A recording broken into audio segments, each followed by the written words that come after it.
Welcome back to Our Issues Milwaukee. I'm your host, Andrea Williams. Our focus this morning has been on members of Milwaukee's Common Council, and my next guest is no stranger to Our Issues Milwaukee. He's visited the show on several occasions as Milwaukee County Supervisor, but this is his first appearance as Alderman of Milwaukee's 7th District, Alderman Khalif Rainey. How are you? I'm doing great. Thank you for having me. I appreciate the opportunity. Thank you for being here. Congratulations on your new position. Thank you very much. When did you realize you wanted to make the transition from County Supervisor to Alderman? Well, you know, my interest has always been with the city of Milwaukee. You know, as a Milwaukee County Supervisor, you know, I represented a large portion of the county, but my heart has always been with the city of Milwaukee. So when the opportunity presented itself to succeed Alderman Willie Wade, you know, it's something I had to give heavy consideration to, and I'm very grateful that the people of the 7th District found me worthy to be their representative from the city level. That's great. And looking at your accomplishments as County Supervisor, you co-sponsored the living wage legislation, you authored policy that led to launching the Milwaukee County New Voter Registration Program, and you called for expungement reform and created the Office on African American Affairs. Quickly, what's the status on the Office on African American Affairs? Well, we had our first meeting at the Washington Park Senior Center. That meeting focused on segregation in Milwaukee County. That's one of the issues that we're seeking to address on the county level. You know, Milwaukee County is comprised of several municipalities, including Oak Creek, Franklin, South Milwaukee. So we have issues where we haven't had the opportunity to really integrate those areas. So right now, through a budget amendment, I was able to put $300,000 in that office. It'll be staffed with executive director, grant writer, research analyst, and currently the status is we're trying to figure out exactly where the office will be placed. I know County Executive Chris Apley, he wants to have the office under his auspice. The county board, they would like it to be independent.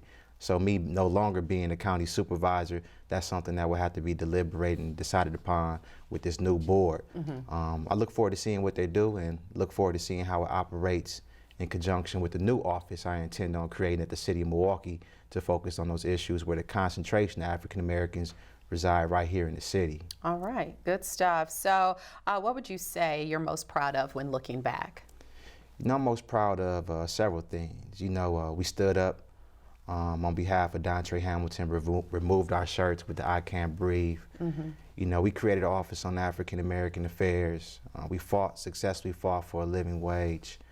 You know, I'm just grateful that the people of the 2nd District of Milwaukee County allowed me to represent them in this capacity. I hope they found the work I did worthy and they were proud of it. Yeah, and looking ahead, you along with other members of the Milwaukee Common Council, along with Mayor Baird, were sworn into office recently, and we actually have a small clip of your speech. Let's take a look. First and foremost, I want to thank God.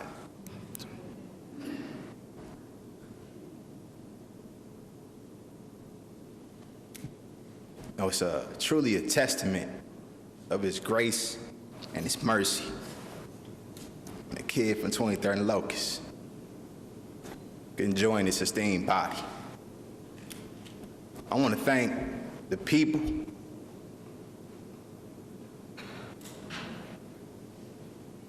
who had unwavering support for me, who didn't stand on the fence, who didn't say, I don't know. They said, Khalif, I believe in you. Khalif, I'm with you. First and foremost, I want to thank Alderman Willie Wade, finding me worthy, saying, Khalif, you have the education, you have the experience, you have the heart of a servant. You're going to do great things, Alderman of the 7th District. You know, I grew up on 23rd and Locust. You know, I had the great fortune of receiving a scholarship from a local philanthropist by the name of Jack Rosenberg. He gave me $20,000 to go to school. And we come from humble beginnings. I'm the first in my family to go to college. Without that, I probably wouldn't have been able to go. He just told me to use my education to come back to my community and make a difference. So I went to Southern University. I decided to major in political science because I thought that's where I could affect change. I graduated. I came back. I started doing a little Googling, trying to figure out who was in government, who can I come back and who can I work with, who can I work for. And lo and behold, my former high school teacher was then the alderman. President Ashanti Hamilton.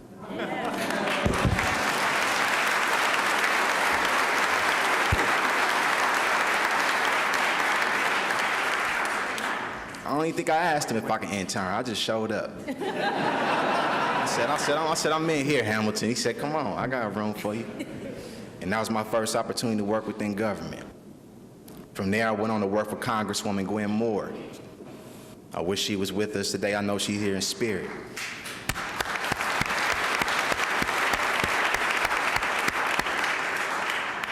During that time I worked for the Congresswoman, I learned truly what it meant to be a selfless servant of the people, to sacrifice, to really put your heart into it.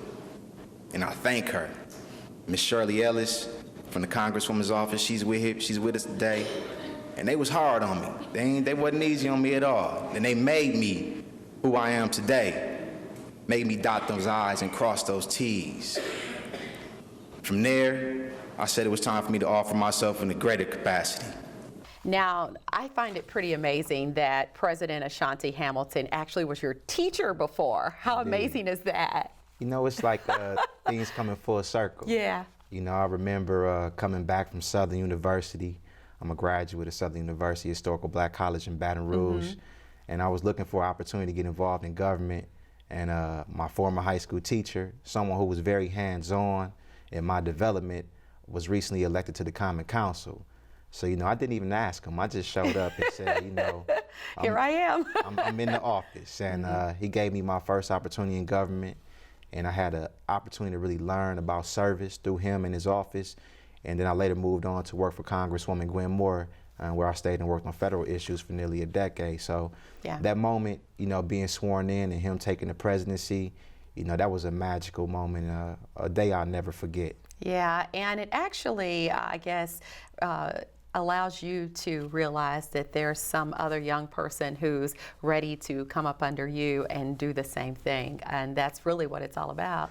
Indeed. You know, my father reminded me of that very day.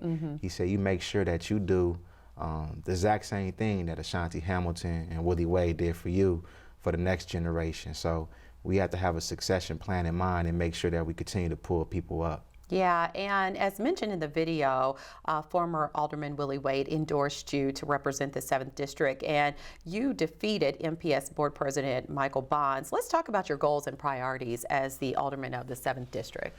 Well, my goals and priorities as Alderman of the 7th District are really practical. I just want to provide the people of the 7th District with some really practical service. I want to make sure that their neighborhood, the block that they live on, is improved. I want to make sure that they feel safer. I want to make sure that the snow is removed and their alleys are clean. You know, during my campaign, I walked past a lot of abandoned homes. You know, there's a lot of issues in the city within the 7th District specifically that need to be addressed. So, you know, I have to be very studious right now and learn a lot about city and its operations and how I can have influence on those. And that's something I'm committed and dedicated to. I want to make sure that the people of the 7th District are proud of me and the service that I provide to them. Absolutely. And Mayor Barrett mentioned Century City and his hopes to bring together businesses, foundations, and church leaders to support jobs in that entity. Those are your hopes, I'm assuming, as well. Indeed. That's something that I will be inheriting by being the new Alderman of the 7th District, Century City. It's a great opportunity to bring jobs back to the North Side, to create a work, live, play model, something that we're sorely missing. And that's something I'm dedicated to, I'm committed to. I look forward to seeing this vision through and having a crown jewel on the North Side in Century City. So as we prepare to wrap up, what are your hopes for the city of Milwaukee as a whole? I want to make sure that Milwaukee improves its ranking as it relates to quality of life for African Americans. You know, right now we have the distinction of being the absolute worst place for an African American man, woman, or child to live, and that's shameful. And that was the premise behind the creation of the Office on African American Affairs. I believe it's long due that government has a non-disjointed effort in addressing these issues, and I'm proud to be a part of this body, this esteemed body, and working with my colleagues to make sure that we do just that. Absolutely, and it's worthy of mentioning that you grew up on Milwaukee's north side in the 53206 area code, zip code, and really I think that your accomplishments really is a reminder to everyone that, you know, no matter where you come from, whatever statistics are placed on you, you really are the determining factor of how far you go and what you do. So congratulations on all your Indeed. success. I appreciate you. Thank you for having me. Absolutely. It's always a pleasure. Alderman Khalif Rainey represents Milwaukee's 7th District. I'll have to get used to saying that. For more information on where Alderman Rainey stands on the issues, you can log on to milwaukee.gov or call 414-286-2221. That's going to do it for today's show. I'm your host, Andrea Williams. As always, thank you for watching, and I hope you join us again next week as we take another look at our issues, Milwaukee. Have a great day.